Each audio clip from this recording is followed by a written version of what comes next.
Culture is a huge topic of study for sociologists. Culture exists anywhere humans exist, and no two cultures are exactly the same. We've started talking about culture in another lesson and discussed its combination of elements that together form a people's unique way of life. In this lesson, we are going to take a closer look at those elements, specifically symbols, language, values, and norms. These elements look different across cultures, and many change with time as a society evolves. The first element that exists in every culture is a variety of symbols. A symbol is anything that is used to stand for something else. People who share a culture often attach a specific meaning to an object, gesture, sound, or image. For example, a cross is a significant symbol to Christians. It is not simply two pieces of wood attached to each other, nor is it just an old object of torture and execution. To Christians, it represents the basis of their entire religion, and they have great reverence for the symbol. We can see more examples of symbols in American culture. Emoticons are combinations of keyboard characters that many use to represent their feelings online or through texting. The American flag represents our entire country. A red light at a traffic intersection is used to relay the message that you need to stop your vehicle. The second element present in every culture is a language. Language is a system of words and symbols used to communicate with other people. This includes full languages as we usually think of them, such as English, Spanish, French, etc.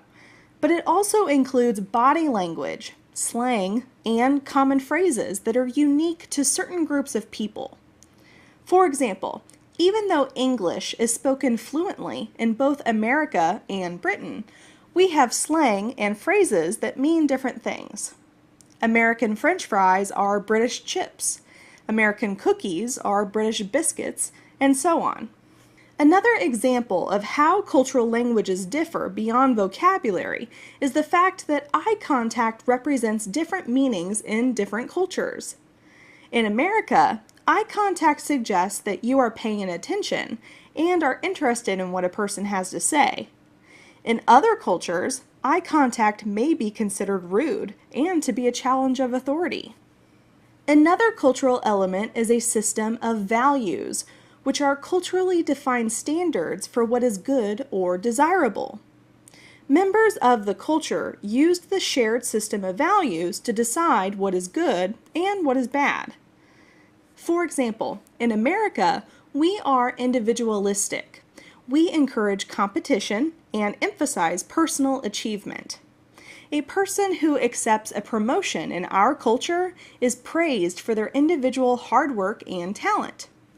But our values are in stark contrast with the collectivistic values of other cultures, where collaboration is encouraged and a person's success is only as good as their contributions to the group.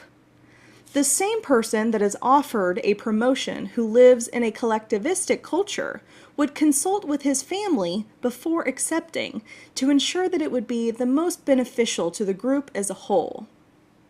The last element of culture we'll discuss in this lesson is a collection of norms. Norms are culturally defined expectations of behavior. They are guidelines we use to determine how we should behave in any given situation and what would be considered inappropriate behavior. For example, we know that we should stand in line to use the restroom without even thinking about our behavior. If someone cuts in front of us, we are certainly irritated, if not angry, that the other person has not followed the norms of our culture. Norms vary in their perceived importance and in the way that others react to their violation. Some norms are turned into formal rules and laws, while others are simply unwritten rules of etiquette for everyday behavior. These unwritten rules can typically be categorized as either folkways or mores. Folkways are norms that dictate appropriate behavior for routine or casual interaction. In our culture, boys wear pants instead of skirts, and we all know not to pick our nose in public. These are casual rules for behavior. Although we may think that people who violate them are weird or rude, we don't think they should be imprisoned for their behavior. On the other hand, mores are norms that dictate morally right or wrong behavior. These are rules for behavior that are so important that they usually don't even get written down because they go without saying. Using loud profanity at a funeral is a fairly mild example. More serious mores are considered taboo, and people who violate them are considered unfit for society. For example, there are no formal laws against cannibalism in the United States, yet those who participate in cannibalism violate such an important norm that they are punished and severely ostracized from society. In summary, some of the common elements that make up individual cultures are symbols, language, values, and norms. A symbol is anything that is used to stand for something else. People who share a culture often attach a specific meaning to an object, gesture, sound, or image.